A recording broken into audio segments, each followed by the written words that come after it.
On November 22nd, 2005, the Xbox 360 was released to the world. It marked a pivotal shift in console gaming, transporting players to a new world of HD games. So recently on the IGN channel, they actually posted a very similar video as to what today's discussion is going to be, where Ryan McCaffrey went through his list of the top 20 games that defined the Xbox 360 era, which was an amazing nostalgia-filled video, by the way. It's a really entertaining watch. However, for our discussion, David, similarly to our PS5 and Xbox Series X discussion, I thought we could both cherry pick 5 games that we both personally feel defined this console generation. So if you're watching or listening along, feel free to drop your top 5 360 games in the comments, and we'll see how similar or different those picks are from mine and David's list today.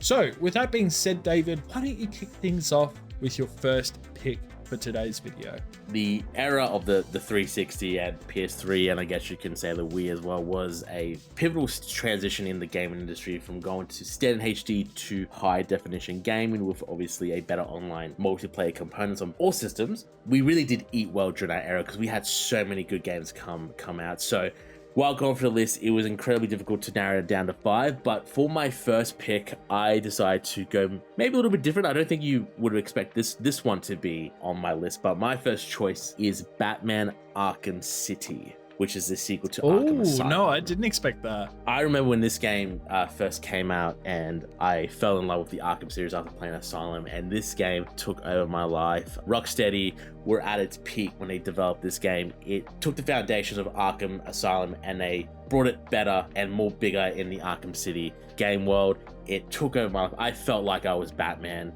I loved everything about it, the new gadgets, the new combat system, new stealth mechanics. Everything about that game just screamed to me as the perfect sequel of one of my beloved DC characters, and I couldn't think of a better game to start off with Batman Arkham City. Wow, that's a great pick.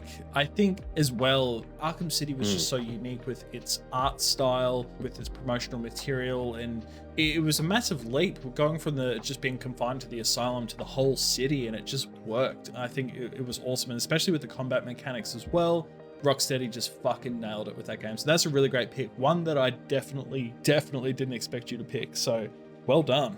Thank you. I'm excited to hear your first pick. So I went really mainstream with all of mine, I think, but it's purely just because, again, I'm just trying to think about what games really just define that generation of console, specifically the Xbox 360. What are the outliers, the standouts, and have the most impact? And the first one that I'm going to go with is Halo 3. Oh, God damn it. Is that one of yours? That's one of mine. Damn it! I think that's going to happen a fair bit with this list. I've just got a feeling. But when it comes to the Halo series, and I'm going to say this for a couple of other entries as well on this list, within the Xbox 360 generation, there were a couple of different Halo games that came out, but you know, that's going to be true for other entries on this list, but I just wanted to just pick one. And yeah, Halo 3, I just think absolutely takes the cake. So, you know, it was a cultural milestone for the console. Halo 3 was basically an early 360 system seller, and it's got this massive multiplayer FPS following. And, you know, just a cultural impact. I think everyone was just so excited. Like, a lot of people would get an Xbox 360 just for Halo. And with the Xbox Live revolution, all these people getting really into online gaming. Of course, there was Call of Duty, but I think that culture around Halo almost predated Call of Duty by maybe a year or two, I want to say, but it also included Forge and theater modes. It had a record-breaking launch, and you know, it really demonstrated that video games could match blockbuster film releases in cultural impact and revenue.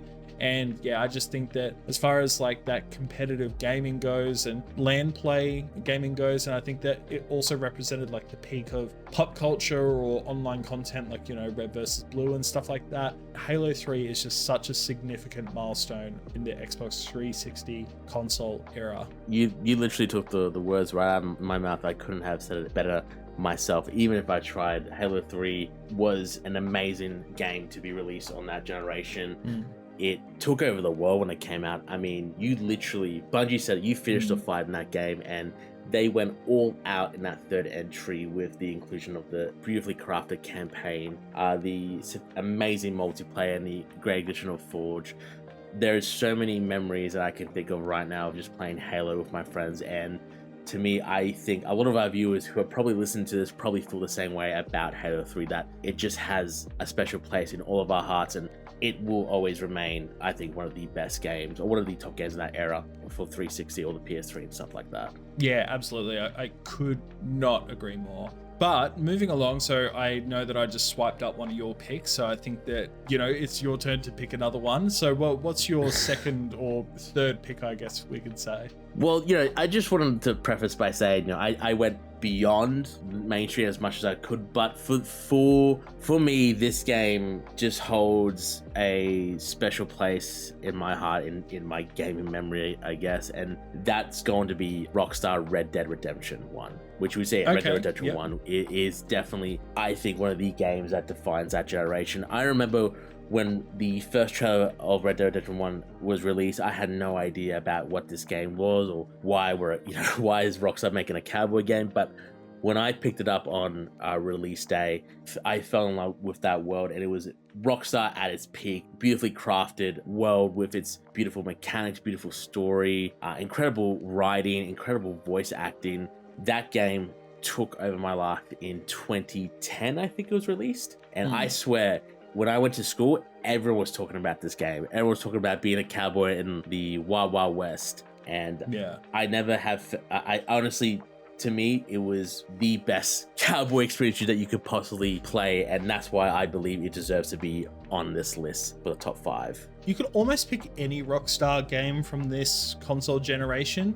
You've got GTA 4, Red Dead Redemption, GTA 5. I don't know if there's anything else from this era specifically. Rockstar Table Tennis. Oh, I'm sorry. I also think Bully was released as well. But yeah, don't be a bully. Yeah, but I 100% agree, and I totally understand that as well. I think that the idea, I think at the time I remember hearing a lot of people feeling that same sentiment. It's just like, oh yeah, this is a little bit random, but as soon as people bought it, everyone just fucking loved it, and especially with the Undead Nightmare expansion, which came out separately. God damn, dude, it's just it was such a fleshed out world, and it was just such a we ate well, boys. So good, man, and the voice acting, incredible, dude. So yeah, absolutely, I think that's a terrific pick. And to follow suit, I'm actually going to go with GTA 5. Wow. So that is wow. Okay. So I think that with GTA 5, the reason why I picked this, it could have been GTA 4. I personally didn't have as much to do with GTA 4. And honestly, I'm not a massive Rockstar Games connoisseur. I really want to get as much time in with, say, GTA 5 and Red Dead Redemption 2 before the release of GTA 6 when that comes out, when I'm, an old senior citizen. But when it comes to GTA 5, I remember when that came out, and with my housemates, everyone was playing it religiously. And I feel like it defined the Xbox 360 era at the end of that era, because it came out before the next gen consoles were, I believe, either announced or released. And it was only the Xbox 360 version for a while, for at least a year, I think. It's a technical masterpiece at the console's limit.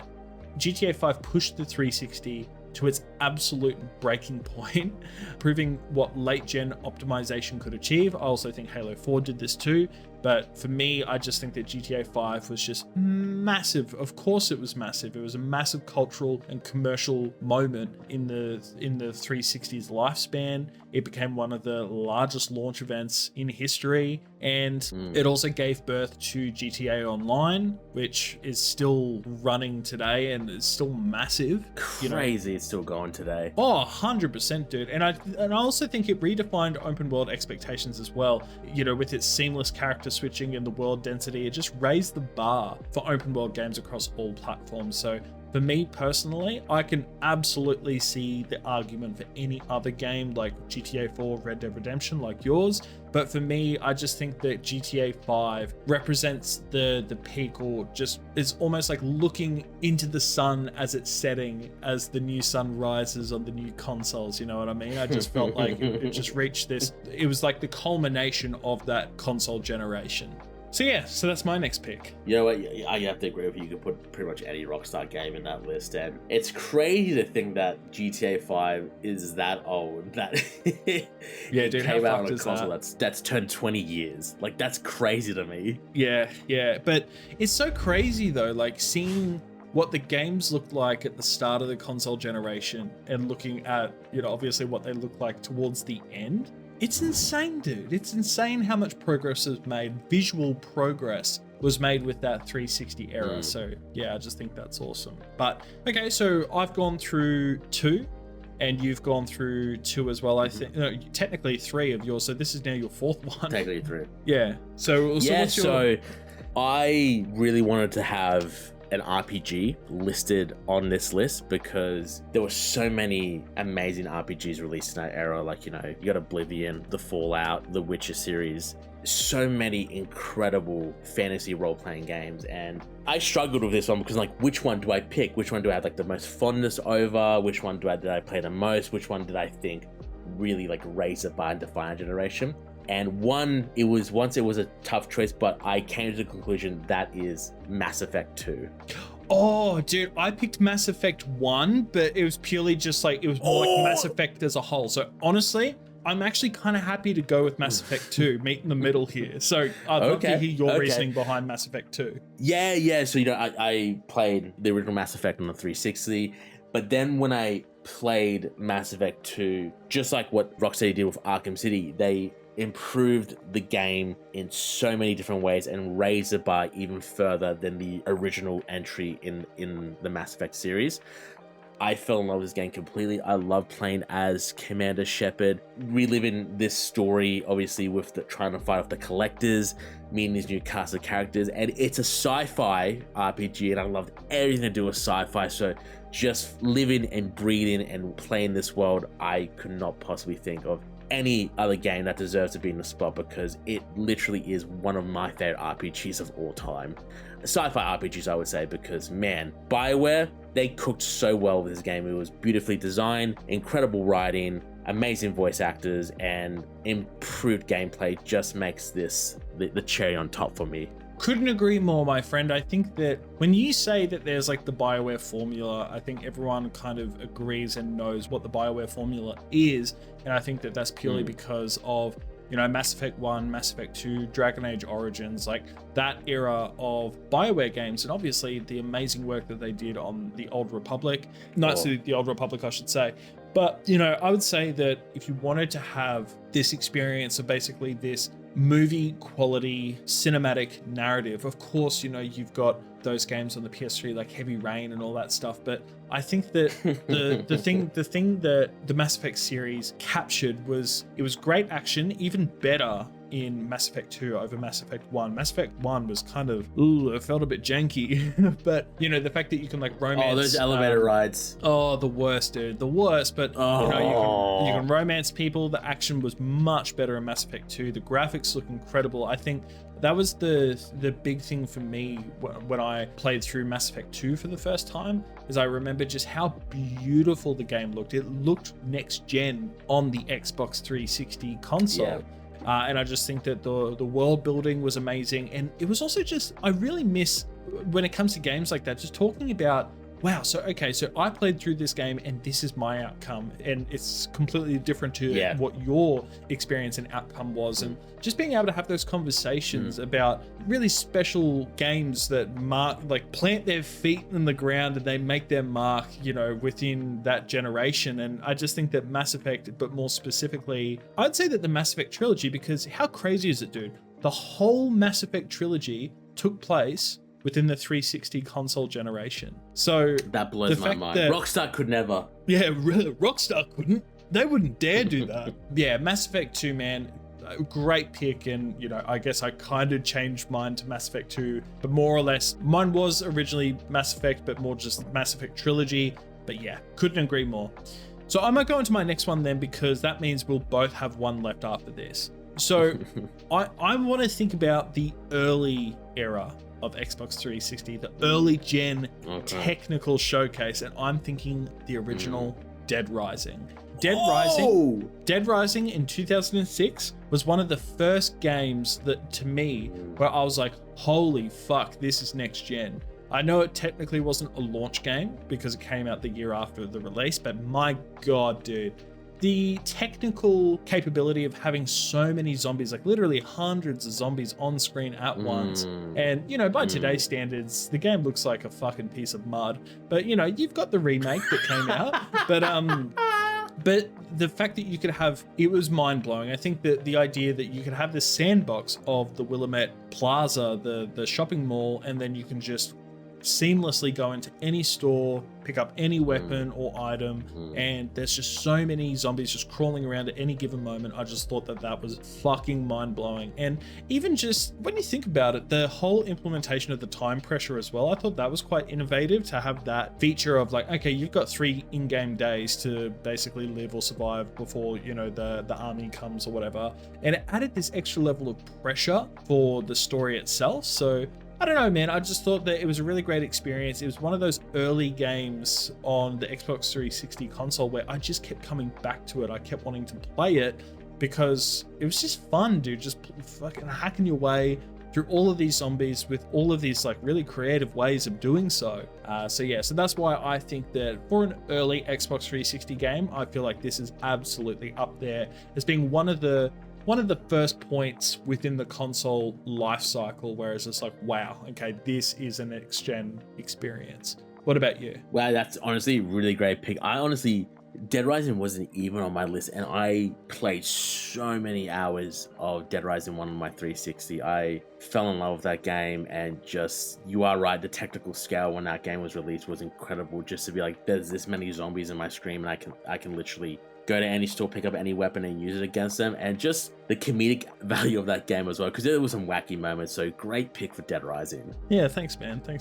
But yeah, I'm really keen to hear what your last one is. I also decided to go with the early days of the 360 and decide what game obviously defined our generation and what really pushed the boundaries of the console. I think this one deserves to be the first spot or the last spot, which was the Gears of War 1. Ooh, I almost went with that. Honestly, you could have, because when Gears of War 1 came out, 1, it was a brand new IP, and 2, it pushed the 360 beyond its limits to show what graphically it could do with the storytelling and the way visually it looked. When this game came out, I remember just sitting hours and hours on the early channel of YouTube, just watching gameplay of it and just falling in love with this world that Epic Games built with Marcus and Delta Squad, with the Locust. And when I first picked it up for I think it was maybe 2006, 2007, I completely just could not drop this game. I played the story in and out, co-op, single player, got all the collectibles, wanted to learn more about the lore, and the multiplayer aspect took over my life as well. And to me, it really did showcase and push what the 360 could do when it was its first release.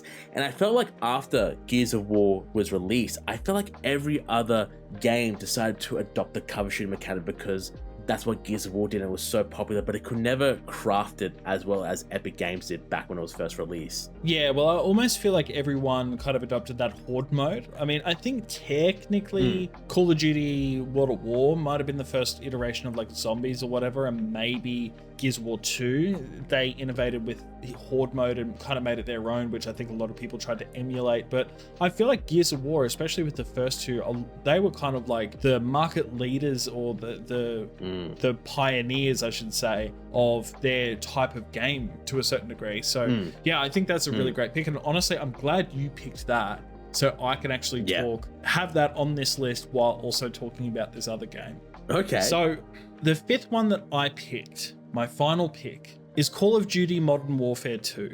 So okay. I feel like purely just from a multiplayer perspective, Modern Warfare 2 from 2009 marked the peak of Call of Duty hype and that culture, that, you know, Doritos, Mountain Dew, like everyone's, you know, Mom, get the camera. With each other's moms. It was just that peak multiplayer shit talking in lobby kind of culture, and I just thought that it was a massive multiplayer phenomenon. Modern Warfare 2 became the online shooter of the generation, thriving especially on Xbox Live because of its party chat ecosystem, and I think that it outperformed on Xbox way more than on the PlayStation 3. And, you know, with quick scoping, 1v1 Rust battles, you know, intervention montages and clan tags becoming hallmarks of the Xbox 360 social culture. You know, you've also got explosive campaign impacts as well. So, you know, you've got the No Russian mission, which was very controversial at the time. Hans Zimmer did the audio score. He did the score for the game. Yeah. Massive, dude. And I'm pretty sure this game was, I think, the first Call of Duty. I could be wrong, but I think it's the first Call of Duty that was actually advertised or had a trailer at the Super Bowl. Like, it was just that massive. I don't know. Wow. I just think that Modern Warfare 2 really pioneered the progression systems. Of course, the 360 saw, you know, Black Ops 2, Black Ops 1, my favorite, Modern Warfare 3 from 2011. Like, you know, it had these other games that I feel like are better, but I just feel like Modern Warfare 2 marked the peak of that kind of era, that 360 Call of Duty craze, if you know what I mean. So I think it was a real big deal back then. So that was my last pick. I just thought that it was a really important game for the 360 era. Yeah, no, that, to be honest, couldn't have agreed better myself. It's crazy to think how much the Call of Duty has evolved and changed over the years to what it is now. And man, I wish we could go back to that era, because God, just after school or just on Friday afternoon, you would all just log in and play Call of Duty with your boys. Yeah, 100%. You jump online and then you just shit talking with your friends again, but just like over COD. I just think it's just so much fun. Oh God, everyone chased the tactical nuke. That was the dream, to chase a tactical nuke kill streak. Oh, 100%, dude. 100%. You were shit at the game unless you got a nuke, and, you know. Exactly, yeah. But hey, let's not talk about that. Okay, cool. Well, thank you for joining me with this conversation again, Davey Day. Hey, would you look at that? You've made it through the entirety of this episode. Congratulations. This video is just one section of our weekly gaming podcast called Last Week in Gaming Today. If you're interested in checking out the full episode or more discussions like the one you've just watched, I'll leave a link to the podcast in the description and comment section below.